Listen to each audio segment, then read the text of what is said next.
Yang balik lagi di propaganda program sepak bola. Untuk Anda. Mantap. Kak, kita kan waktu pas kuliah, Yuk. kita tuh sering dikasih tahu gitu kalau media itu adalah the fourth estate. Pilar keempat. Pilar keempat dalam sebuah negara. Betul. Ini tuh 3 pilar utamanya itu adalah eksekutif, legislatif, dan yudikatif. Yaitu sebagai pelaksana, dan yang keempat itu sebagai pengawasnya. Kita harus Iya, pengawas. sebagai media. Tapi ternyata media memiliki kekuatan besar yang membuat pemiliknya bisa mendapatkan kekayaan dan juga pengaruh gitu.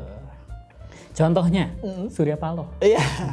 Dia ini adalah ketua partai yang kuat banget. Betul. Sampai kemarin dia bisa mendeklarasikan Anies Betul. dan Cak Imin. Kemarin bikin huru hara tuh Huru satu hara. Indonesia. Iya, gara-gara Surya Gara-gara Paloh. pencalonan 2 orang doang. Iya. Ada Haritanu. Betul. Dia ini ketua partai, bisnisnya di mana-mana, sukses, profesional, dia bisa membawa futsal Indonesia lebih maju lagi karena dia ketua futsal kan.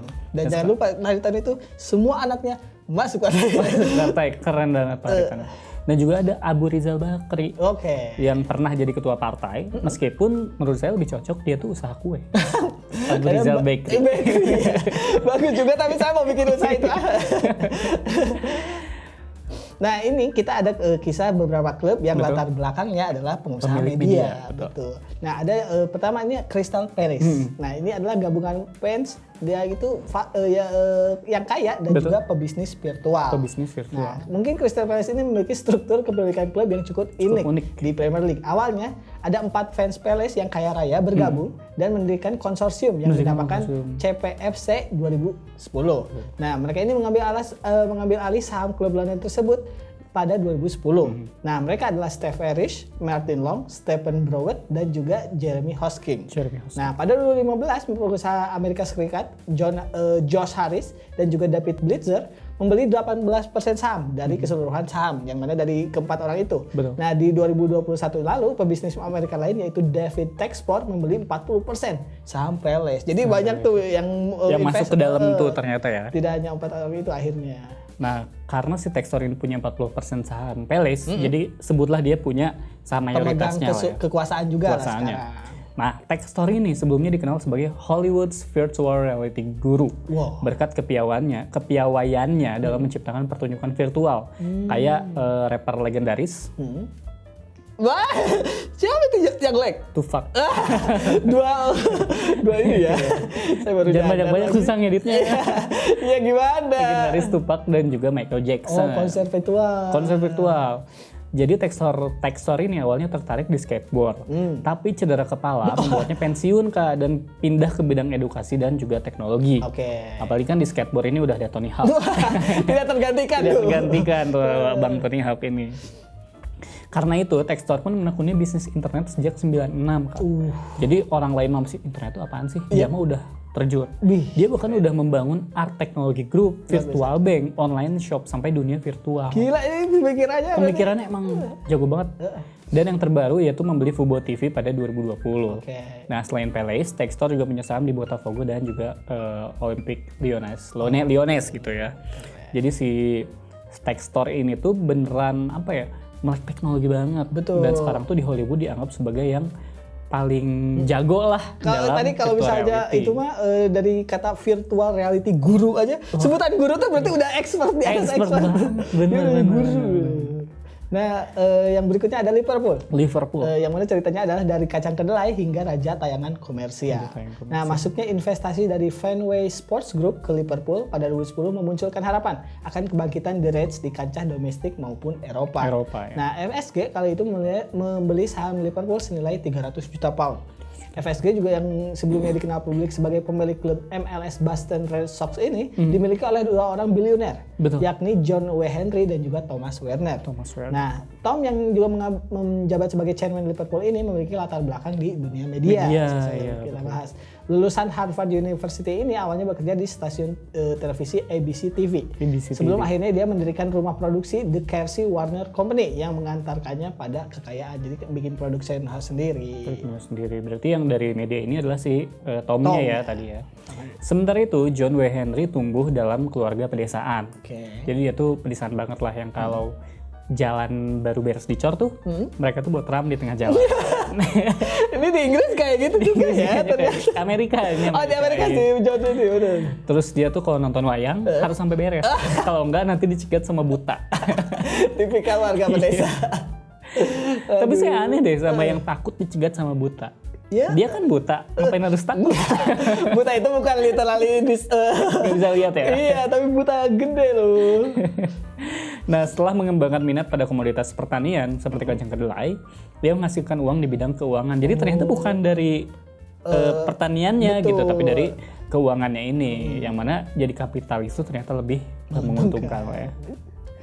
Dia mendirikan GW Henry & Co. pada 1981 setelah merancang sistem perdagangan mekanis yang mengikuti pola dan tren harga tertentu untuk membeli dan menjual komoditas dan investasi lainnya. Jadi sebenarnya dia tuh berjudi juga sih. Yap. Kayak misalkan ini yang bakal naik apa nih? Iya, dia tahu gitu. tuh pasarnya lagi tren. Lagi naik atau turun.